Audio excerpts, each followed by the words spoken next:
Injection અને દવાઓ આપીને મહિલાઓનું ગર્ભપાત કરાવાતું હતું।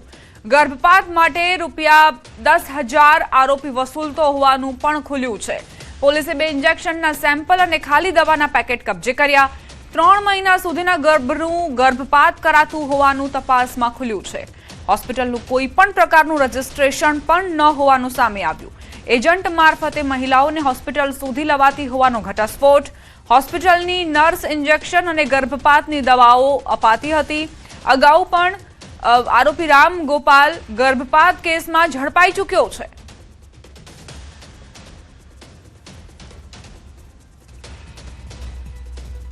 ન્યૂઝ 18 ગુજરાતી સળગતા સવાલ કરી રહ્યું છે કે આખરે એજન્ટો સામે લાલાખ ક્યારે કરવામાં આવશે, ક્યારે તેમની સામે કાર્યવાહી કરવામાં આવશે કે આવા એજન્ટો સુધરે।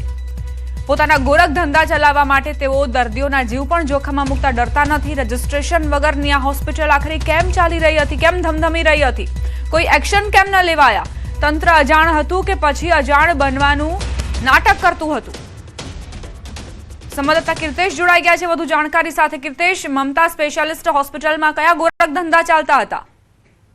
બિલકુલ, સુરતના વરાછા વિસ્તારમાં આવેલી મમતા હોસ્પિટલમાં જે પ્રકારે આરોગ્ય વિભાગે દરોડા પાડ્યા હતા, ત્યારબાદ ત્યાંના જે ફાર્માસિસ્ટ છે રામ ગોપાલ ખંડેલવાલ, તેના વિરુદ્ધ ગુનો દાખલ કરવામાં આવ્યો, તેની ધરપકડ કરવામાં આવી છે। આરોપીની પૂછપરછમાં મોટા ઘટસ્ફોટ થયા છે। ખાસ કરીને આરોપી દ્વારા કહી શકાય જે ઇન્જેક્શન અને દવાઓ આપીને ગર્ભપાત કરાવવામાં આવતું હતું। મહિલા 3 મહિનાની ગર્ભવતી હોય ત્યાં સુધી જ આ ગર્ભપાત કરવામાં આવતું હતું। એક ગર્ભપાતના તે 10,000 રૂપિયા લેતો હતો। ખાસ કરીને પોલીસે ત્યાંથી ઇન્જેક્શન અને ખાલી દવાના સેમ્પલો કલેક્ટ કર્યા છે। સૌથી મહત્વની વાત છે કે આરોપી અગાઉ પણ આ રીતના ગુનામાં પકડાઈ ચૂક્યો છે, ત્યારે અહીંયા એજન્ટો મારફત આખો આ વેપાર ચાલતો હતો। કહી શકાય છે કે ગર્ભ પરીક્ષણનું કામ ચાલતું હોવાની વિગતો હજુ ટૂંક સમયમાં સામે આવશે, પણ જે પ્રકારે તપાસ શરૂ કરવામાં આવી છે ત્યારે કહી શકાય કે અહીંયા નર્સ દ્વારા ઇન્જેક્શન અને દવા આપવામાં આવતી હતી અને જે હોસ્પિટલ શરૂ કરવામાં આવી હતી તેનું કોઈ પણ જાતનું રજીસ્ટ્રેશન કરવામાં આવ્યું નહોતું। જો અગાઉ સિવાઈ નામની હોસ્પિટલ હતી તેને સીલ મારવામાં આવી હતી, તો પછી આ મમતા નામની હોસ્પિટલ એ જગ્યા પર શરૂ ક્યાંથી થઈ તેને લઈને સવાલો ઉભા થયા છે। ખાસ કરીને એજન્ટો દ્વારા મોટો ગોરખ ધંધો ચાલતો હતો, ત્યાં સફાઈ કરતી મહિલા દ્વારા સમગ્ર મામલે ઘટસ્ફોટ થયો છે। જો કે અત્યારે રામ ગોપાલ પકડાઈ ગયા બાદ તેની પૂછપરછમાં ઘટસ્ફોટ થયા છે। જો આરોગ્ય વિભાગ વધુ તપાસ કરશે તો આમાં મોટા ખુલાસા થાય તેવી શક્યતાઓ દેખાઈ રહી છે। ખાસ સાથે ગર્ભપાત સાથે ગર્ભ પરીક્ષણની વિગતો પણ સામે આવી રહી છે। જો કે તપાસ દરમિયાન જ હવે આ બાબત સામે આવશે, પણ અત્યારે તો માત્ર 10,000 રૂપિયા લઈ મહિલાઓના ગર્ભપાત કરાવતા હોવાનો ખુલાસો થયો છે। આભાર કીર્તેશ જાણકારી આપવા માટે।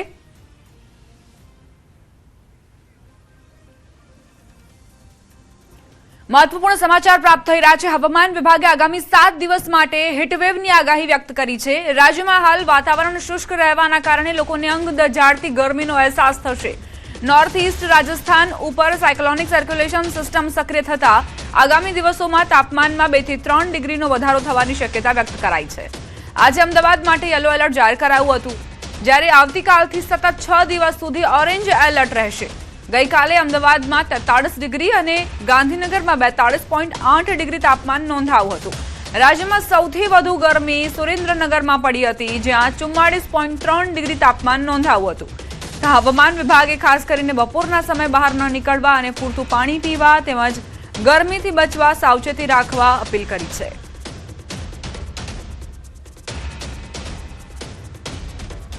आने वाले 7 दिनों के लिए गुजरात स्टेट के सारे डिस्ट्रिक्ट कवर हैं, जिसमें ड्राई वेदर प्रिवेल करेगा।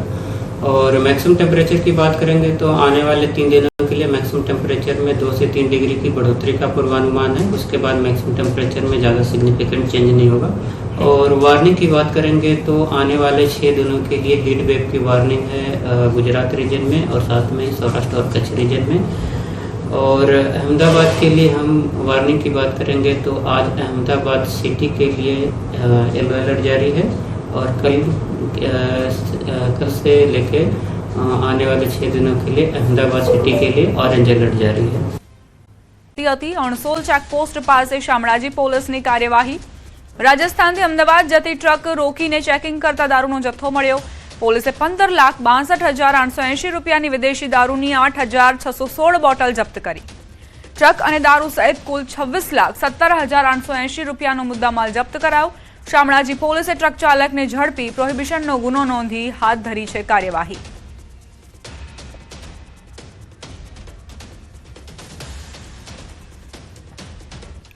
મોરબીના મહેન્દ્રનગરમાં પાણીની કટોકટી વચ્ચે ભાજપના વોર્ડ નંબર 3ના વોટ્સએપ ગ્રુપના સ્ક્રીનશોટ વાયરલ થતા રાજકારણ ગરમાયું. વાયરલ ચેટમાં ભાજપનો વિરોધ કરનારને પાણી નહીં આપીએ જેવી કોમેન્ટ સામે આવતા ભારે ચર્ચા જાગી છે. મોરબી જિલ્લા કોંગ્રેસના પૂર્વ પ્રમુખ મુકેશ ગામીએ ઘટનાને વખોડી ભાજપ પર આકરા પ્રહાર કર્યા. મુકેશ ગામીએ ચીમકી આપતા કહ્યું કે જો વિરોધીઓને પાણી બંધ કરશો તો અમે પણ ચૂપ નહીં બેસીએ.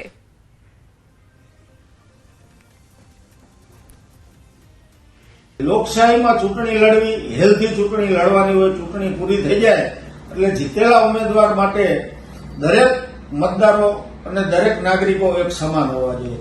તમારી ફરજ છે, લોકો તમને ચૂંટીને મોકલાય તો તમારે બધી સુવિધા પૂરી કરવાની હોય. સુરતના કતારગામ વિસ્તારમાં આવેલા લલિતા ચોકડી નજીક એક મકાનના મીટર પેટીમાં આગ લાગી. મીટર પેટીમાં આગ લાગતા ઉપરના 4 માળમાં રહેતા લોકો ફસાયા હતા. મીટર પેટીની આગને લઈ ધુમાડા વધી જતા લોકો બહાર નીકળી શક્યા નહોતા. ફાયર વિભાગ દ્વારા 5 લોકોના રેસ્ક્યુ કરી બહાર કાઢવામાં આવ્યા.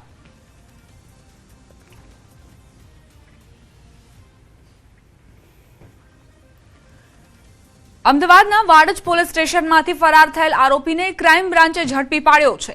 દાણી લીમડા ખોડિયાર નગરમાંથી અશોક ડાભાણી નામના આરોપીની ધરપકડ કરાઈ છે. આરોપી વિરુદ્ધ વાડજ પોલીસ સ્ટેશનમાં પોક્સો અને અપહરણની કલમ હેઠળ ગુનો નોંધાયો છે. જે ગુનામાં વાડજ પોલીસે તેની ધરપકડ કરી હતી. જોકે તેને મેડિકલ તપાસ માટે સિવિલ હોસ્પિટલ લઈ જવાયો હતો. બાદમાં જ્યારે પોલીસ તેને પરત પોલીસ સ્ટેશન લાવી રહી હતી ત્યારે તે પોલીસને થાપ આપીને ફરાર થઈ ગયો. જે અંગેની જાણ ઉચ્ચ પોલીસ અધિકારીઓને કરતા પોલીસની અલગ અલગ ટીમો બનાવીને આરોપીને પકડવા કામે લગાડવામાં આવી હતી. ત્યારબાદ આરોપીને પકડી પાડવામાં પોલીસને સફળતા મળી. જે આરોપી અશોક ડાભાણી પોલીસ કસ્ટડીમાંથી ભાગી ગયેલ હતો, જેનો અલાયદો એક વાડજ પોલીસ સ્ટેશનમાં ગુનો દાખલ કરવામાં આવેલ હતો.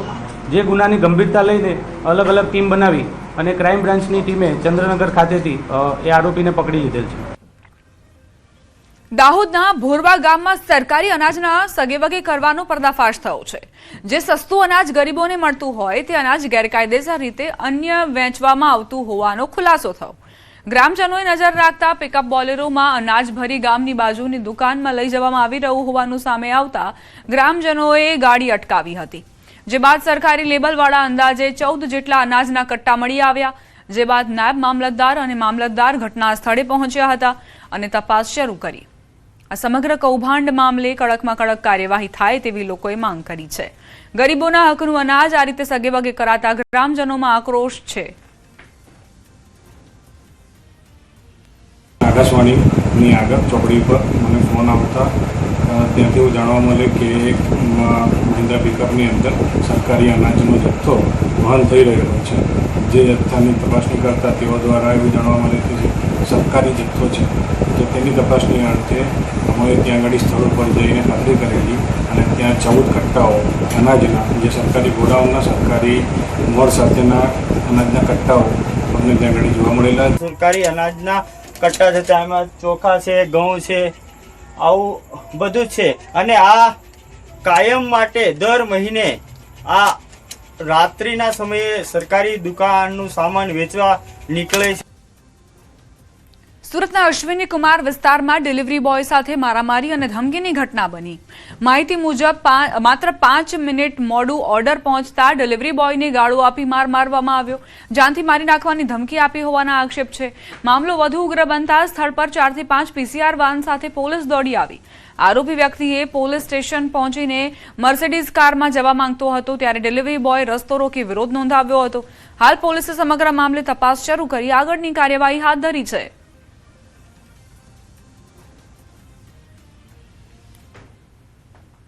રાજકોટના જેતપુર સિટી વિસ્તારમાં વૃદ્ધ મુસાફરની બંગડી ચોરીના ગુનાનો પોલીસે ભેદ ઉકેલી નાખ્યો છે.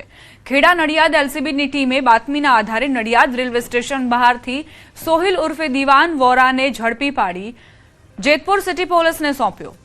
આરોપીએ વૃદ્ધને રિક્ષામાં બેસાડી હાથની બંગડી ચોરી કરી હોવાનું સામે આવ્યું છે.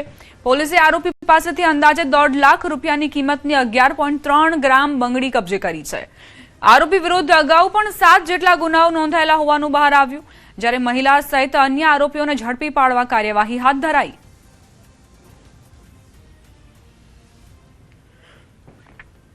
નર્મદાના રાજપીપળા સિવિલ હોસ્પિટલમાં સિનિયર રેસિડેન્ટ એનેસ્થેસિયોલોજિસ્ટ ડોક્ટર હર્ષ ચૌધરીના રૂમમાંથી મૃતદેહ મળ્યો છે, જે બાદ ચકચાર મચી. ડોક્ટર હર્ષ ડ્યુટી પર હાજર ન રહેતા અન્ય ડોક્ટર્સે સંપર્ક સાધવાનો પ્રયાસ કર્યો. બાદમાં રૂમની તપાસ દરમિયાન તેઓ બેડ પર બેભાન હાલતમાં મળી આવ્યા હતા. તાત્કાલિક ઇમરજન્સી વિભાગમાં ખસેડાયા હતા, તેમ છતાં તબીબોએ તેમને મૃત જાહેર કર્યા. હોસ્પિટલ સુપ્રિન્ટેન્ડન્ટના જણાવ્યા અનુસાર તેઓ આઈવી ડ્રગ્સ લેતા હતા. જો કે મોતનું સાચું કારણ પોસ્ટમોર્ટમ રિપોર્ટ બાદ જ સામે આવશે.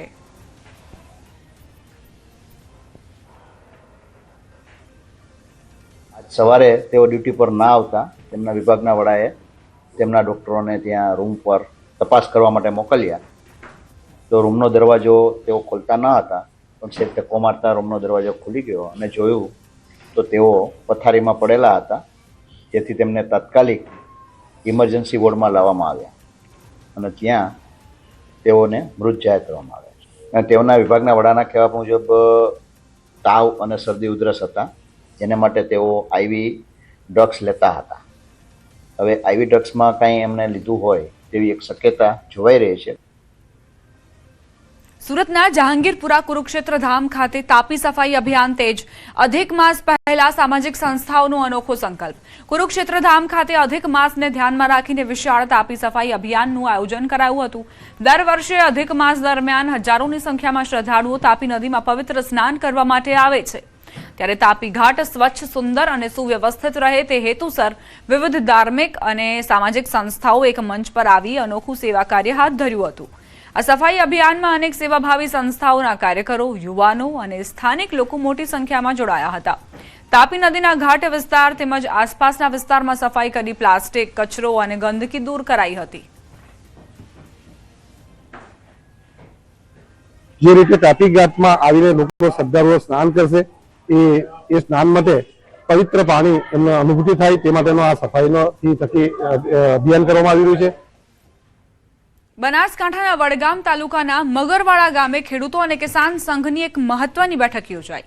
આ બેઠકમાં ખેડૂતોની વિવિધ મુશ્કેલી અંગે ચર્ચા કરવામાં આવી. ખેડૂતોની રજૂઆત છે કે તળાવો ભરવા પાઇપલાઇન તો નંખાઈ છે, પણ હજુ સુધી ટીપું પાણી નથી આવ્યું.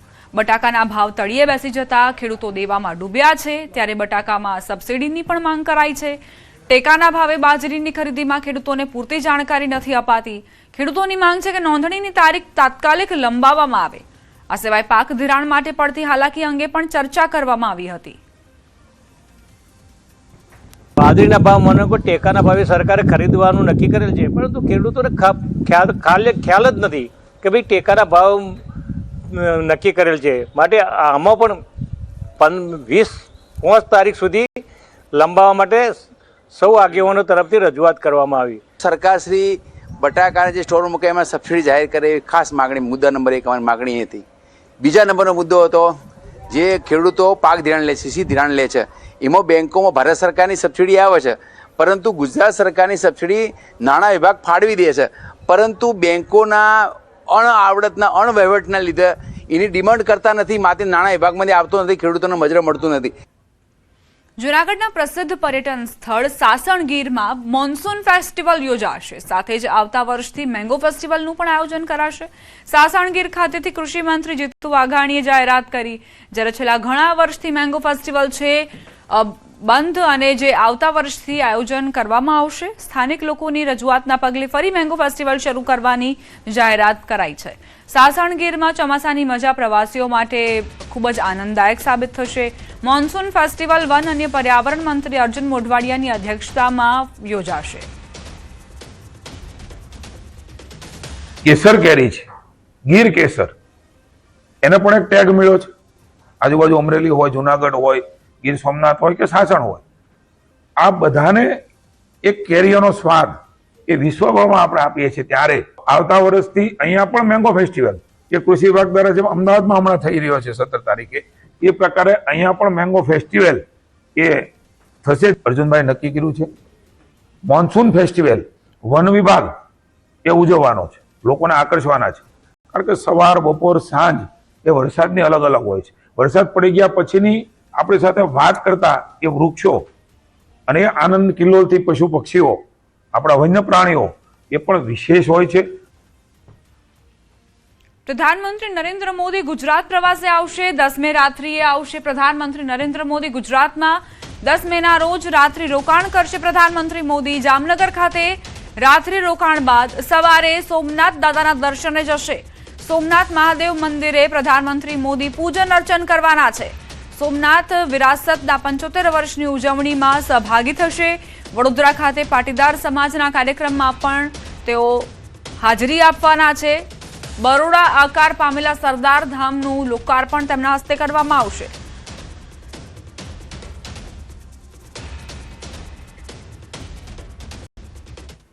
ગીર સોમનાથમાં મહાદેવના સાનિધ્ય યોજાનાર સૂર્યકિરણ એર શો માટે ભવ્ય રિહર્સલ કરવામાં આવ્યું. મંદિર પરિસર અને આસપાસના વિસ્તારમાં ભારતીય વાયુસેનાની ટીમ દ્વારા આકાશમાં આકર્ષક કરતબોનું પ્રદર્શન યોજાયું. આ દરમિયાન નાયબ મુખ્યમંત્રી હર્ષ સંઘવીએ સોમનાથ મંદિર સહિત આસપાસના વિસ્તારોનું નિરીક્ષણ કર્યું હતું. પ્રધાનમંત્રી મોદી સોમનાથ મહાદેવને શીશ ઝુકાવશે તે સમયે ખાસ સૂર્યકિરણ એર શોનું આયોજન કરાયું છે. તેના ભાગરૂપે મંદિર પરિસરની ઉપરથી એર શોનું રિહર્સલ સફળતાપૂર્વક પૂર્ણ થયું.